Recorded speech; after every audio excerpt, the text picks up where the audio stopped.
Books make you hope. Books make you dream. Books make you laugh.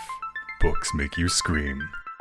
This is the Books That Make You show, discussing books with authors and experts, unraveling the inner pages of all the books that help make us who we are. Hosted by Desiree Duffy. Welcome, one and all. It's the Books That Make You show, and I'm your host, Desiree Duffy. And today we're talking about books that make you embrace crankiness. Yeah, we all get cranky from time to time.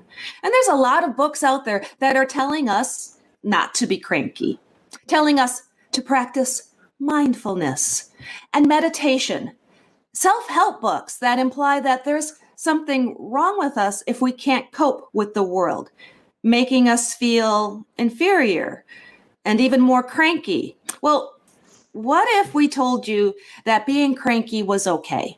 What if instead of fighting our natural instincts, we learn to embrace and accept being cranky? And what if I told you that the last surviving dinosaur was cranky, and that was the start of this entire crankiness movement? Yeah, you heard me. We're talking about cranky dinosaurs, the TyrantoCrankaTsuris to be exact. Our guest is Stephen Joseph. He's the author of The Last Surviving Dinosaur, the TyrantoCrankaTsuris, which is a children's book. Now, he is also the author of the forthcoming The Crankatsuris Method, a grown-up guide to effective crankiness. Stephen Joseph is a first-generation American. He's the son of a Holocaust survivor, an attorney, a negotiator, a speaker, an author, and a fully cured overweight person. He's a 5-time Boston Marathon and 16-time New York City Marathon runner. He's a humorist, and he spent 28 years as a partner with therapists. And I think that we might have to unwrap that a little bit. He says he spent a lifetime of shuckling at countless synagogues, as well as many years sitting on a cushion staring at a white wall in the village of Zendo, but is a person who still is smart enough to know that he hasn't figured out everything except for crankiness. Stephen, hi, welcome to the show. Hi, thanks for having me. You bet. So, okay, tell us, why is it okay to be cranky? Well, the thing about it is if you try to get rid of something, it probably, you get angry at yourself, that you're feeling bad, that it's not something you should have, you should get rid of, and you're keeping it locked inside, and it ends up getting you more cranky. And we come into this world cranky, so that's who we are. So we might as well embrace our crankiness. Now, once we embrace our crankiness, then we could figure out what we want to do with it and how we can use it in a more effective way. So, because otherwise it's like it becomes like explosions all over the place, and we don't want that. Exactly. And is that what the Crankatsuris method is? Can you explain that?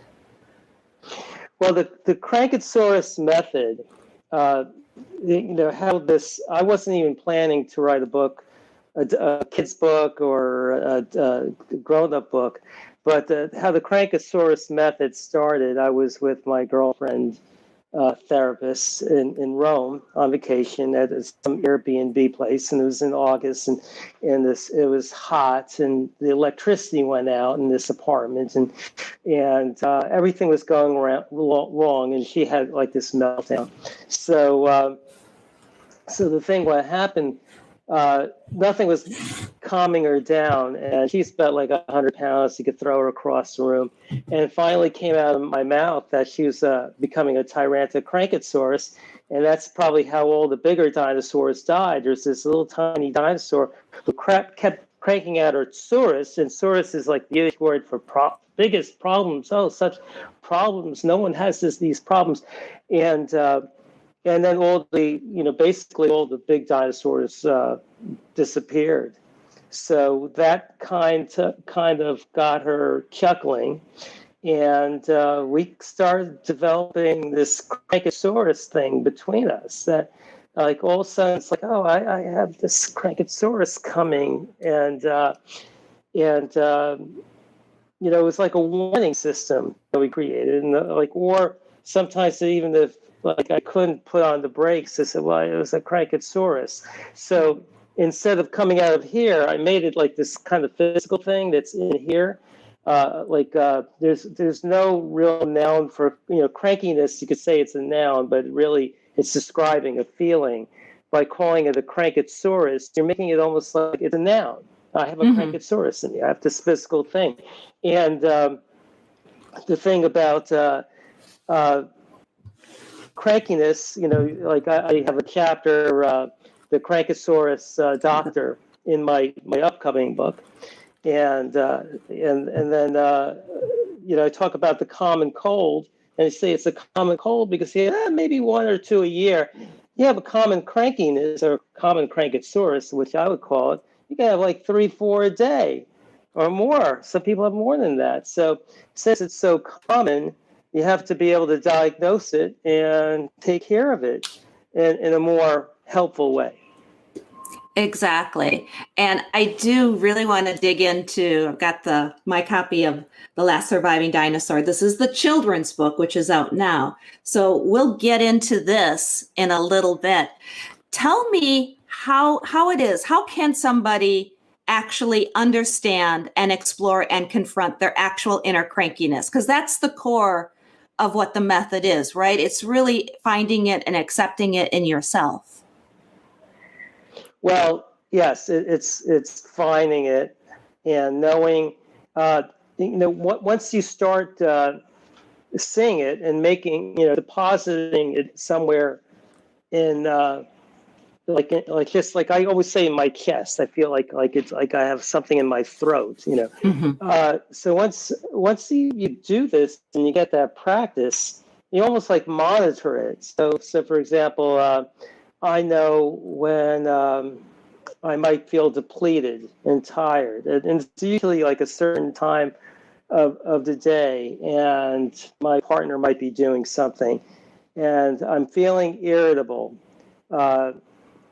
So it starts like in my head, and I know it's this thing coming.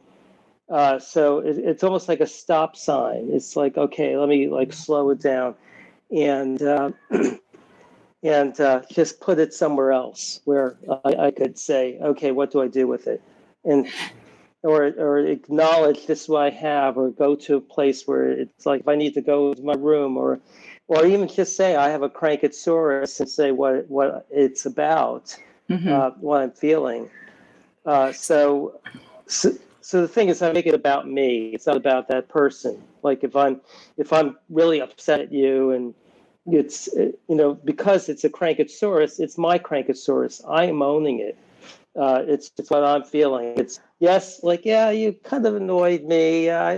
But it's my thing. I don't get annoyed every time that particular thing happens. It's just that now I'm feeling in a certain way, and I have it, and then we have fun with it.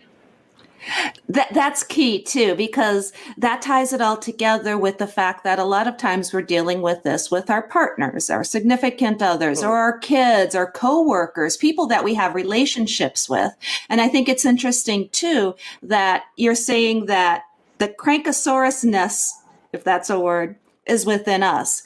And when you're communicating with your partner, they understand and realize that you're going through this, and it's not them, it's me or you, right? Am I getting that right?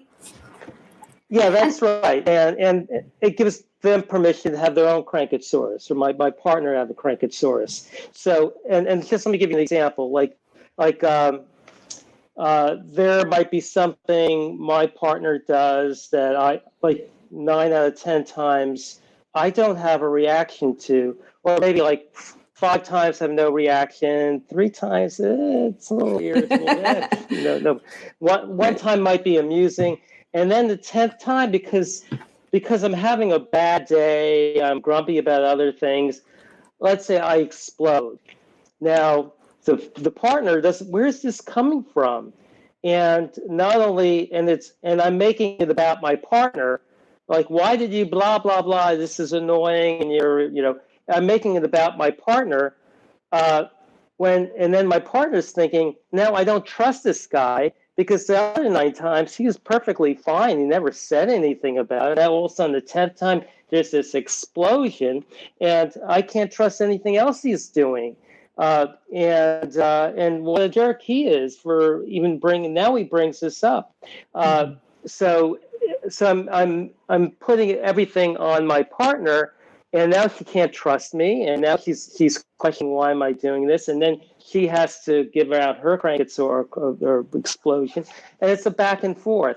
But by saying, like, I have this, I'm taking ownership over this. It's not about yes, okay, what you might be doing has an annoying feature to it, but I want to make it more about me. That I don't have to react this way. I don't have to explode. I have a feeling, and I could say in a calm way, it's like I have this Crankatsuris in me, and almost like if you ate too much, sometimes like you go out eating something, you eat too much or you drink too much. You really like the food, you really like the drink, and I'm standing on your fancy rug, and I think I'm going to have this projectile thing going on. You wouldn't be saying, "Oh, Steve, please do it on the rug. It's this nice antique rug. It's really like a nice thing to throw up on." You would tell me, "Go to the bathroom." You would say, "The bathroom is over there." I would be asking you where the bathroom is. So I don't want to do the same thing. That's why I call it a Crankatsuris. It's like this.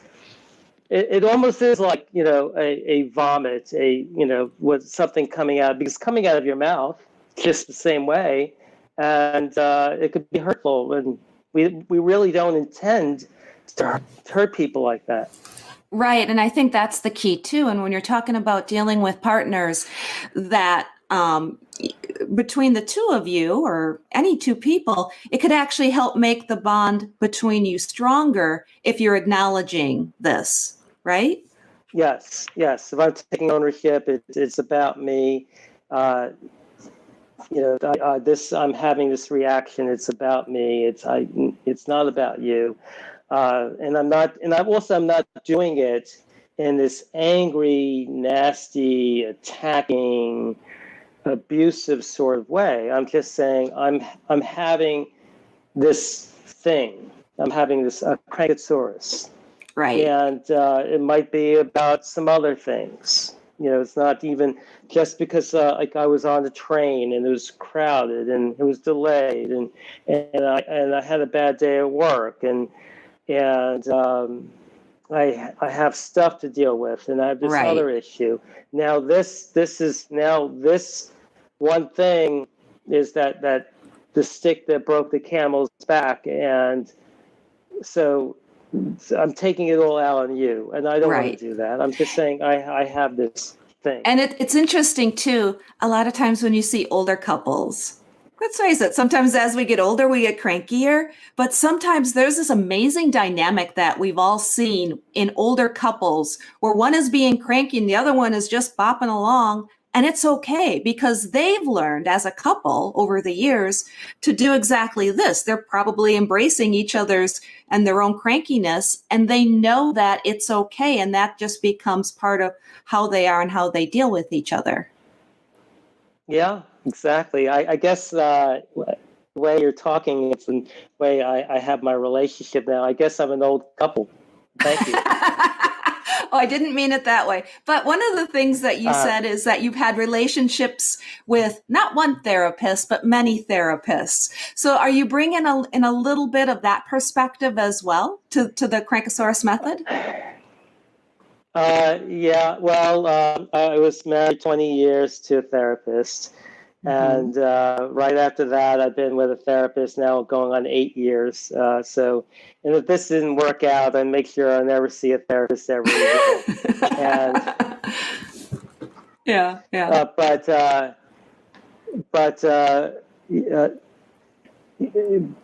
Yes, when you're with a therapist, they try to be. Sometimes they try to be therapists with their partners, or my ex-wife would have me read about like every single self-help book out there. So there's like a pile of books still somewhere around here. And that's the thing too, right? your next book, and we'll get into that a little bit more. It's almost like the anti-self-help book to a large degree, because you've read so many of these self-help books. And it seems like the underlying message is always fixing the person somehow. And you're taking a bit of a renegade's approach to it and say, it's not that you need to be fixed, it's that you need to embrace it.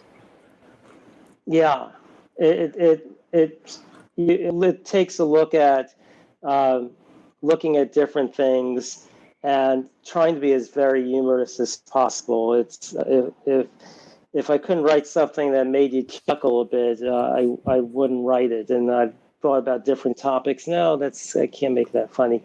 So I try to make it funny and relatable and usable. And also, the one thing I'm very happy about the book is that, unlike the one thing I never liked about self-help books is that you read the first chapter and it has this great, wow, that's really a great idea. And then you read the second and third chapter and they're trying to say the same thing over and over and over again and saying it in a different way.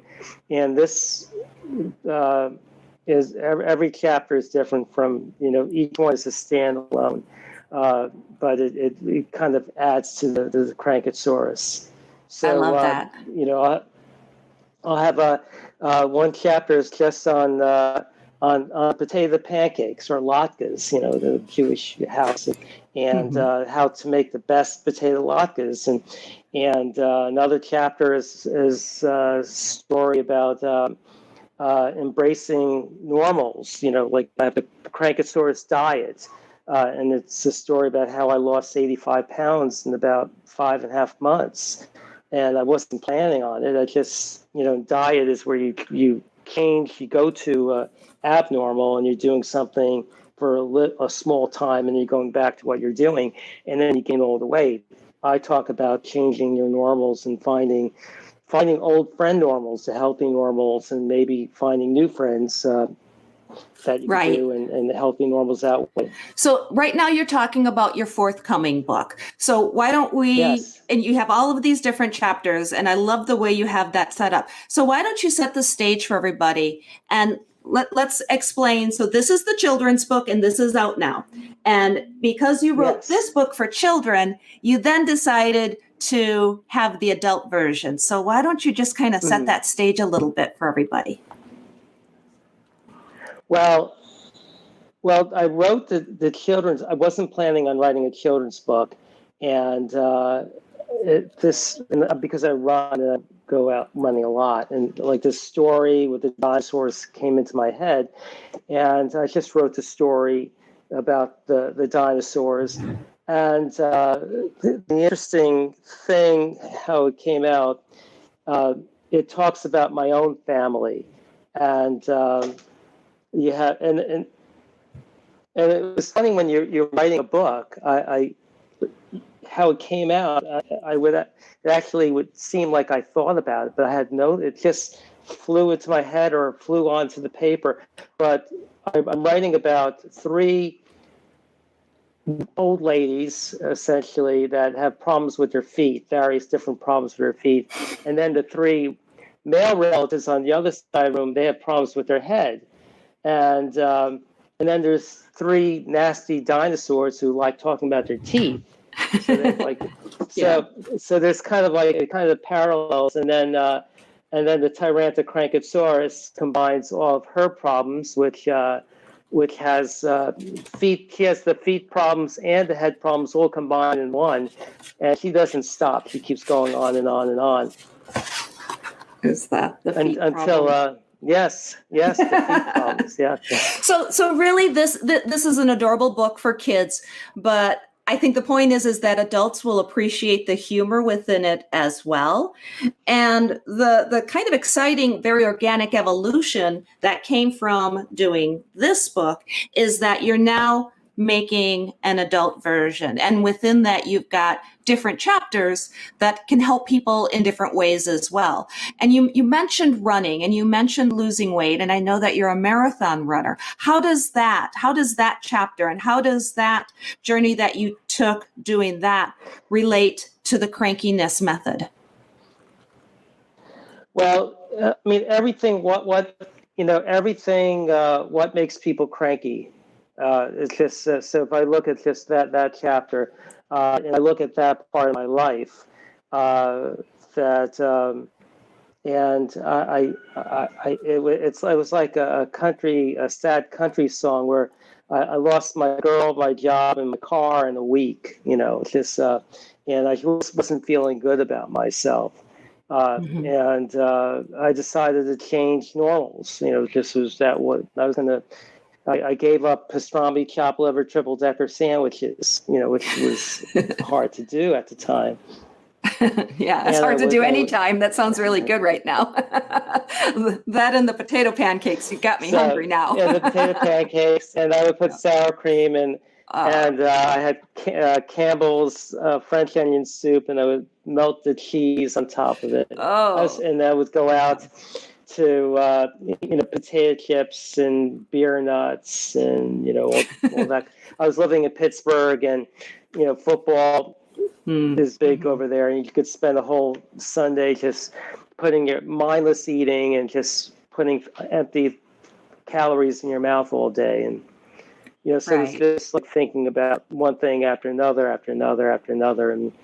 all of a sudden, like, I was able to run and start running, and that became a new normal. So, and I've been doing that till today. Yeah.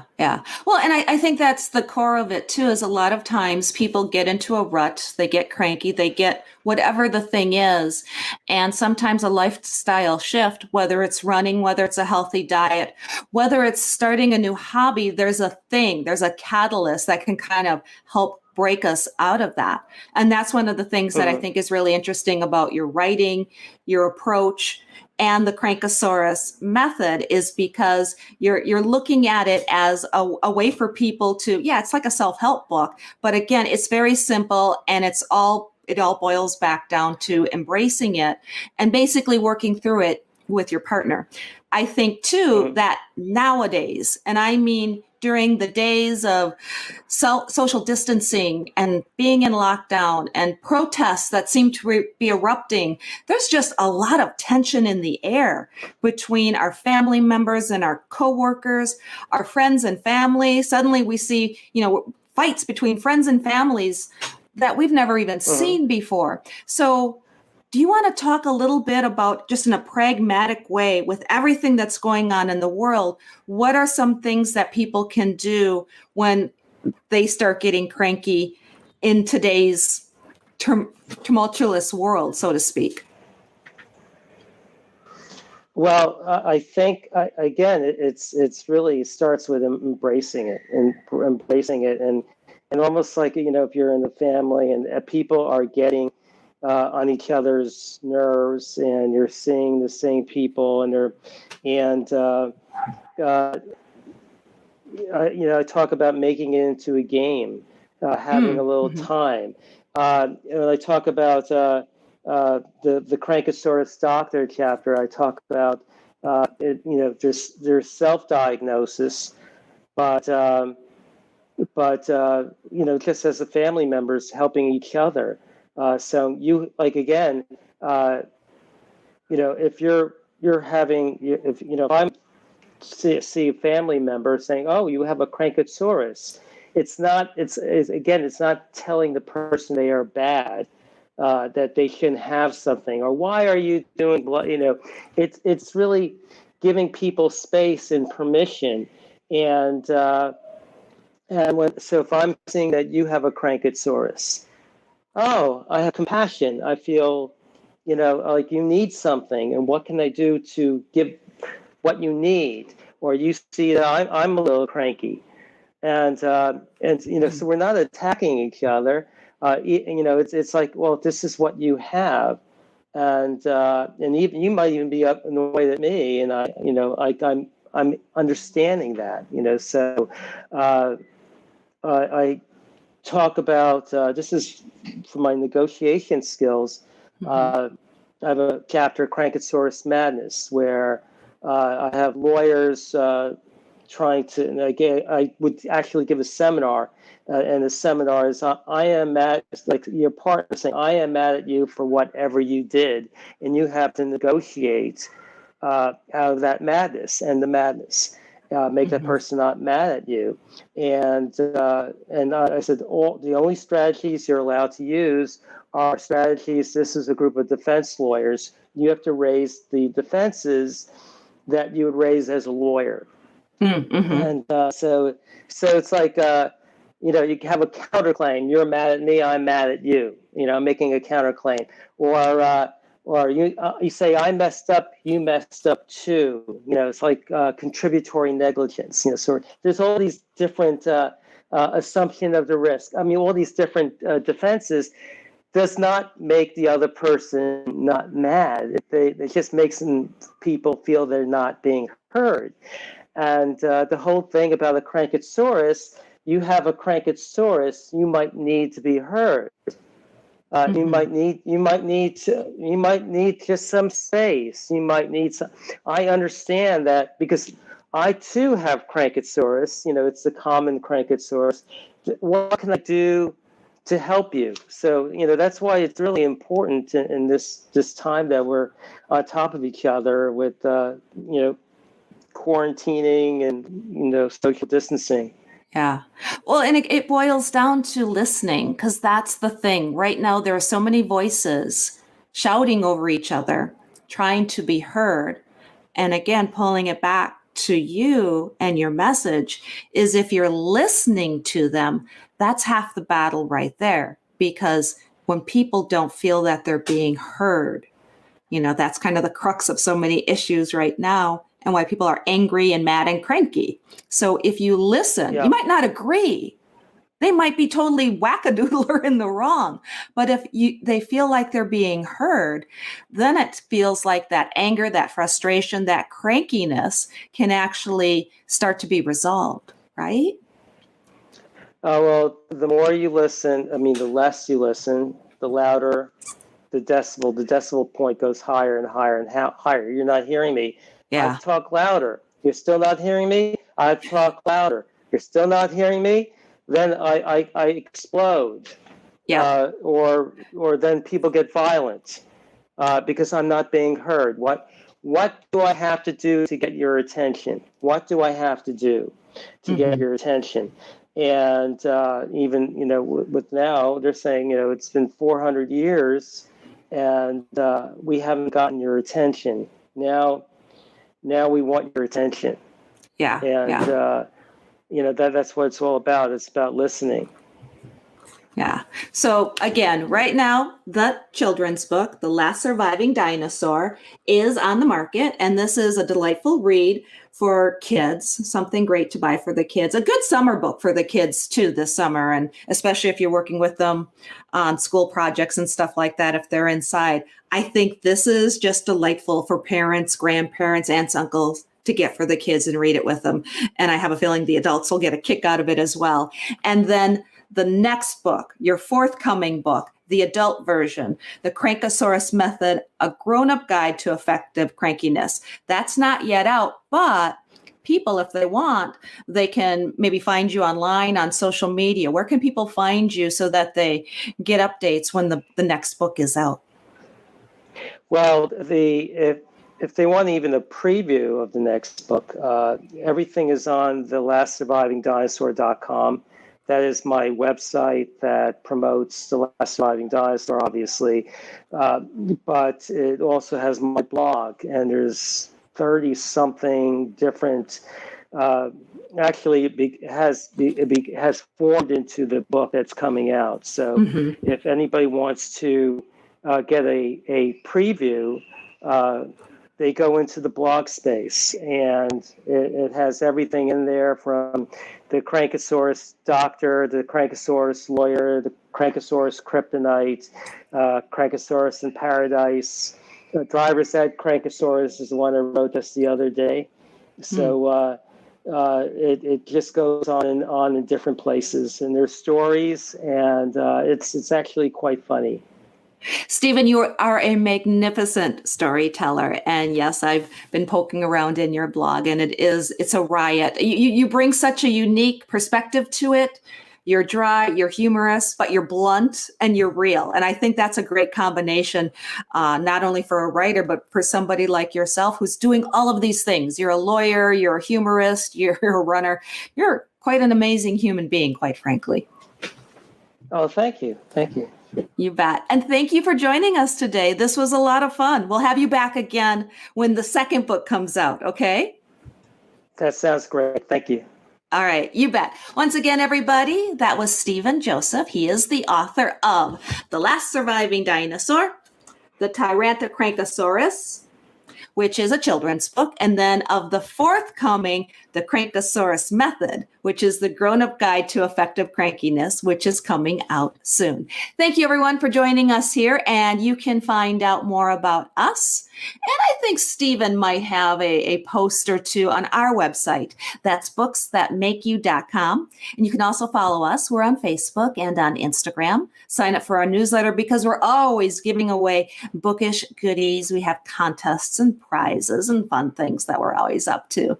Until next time, all of my bookish buddies, please enjoy all of the books that make you exactly who you are.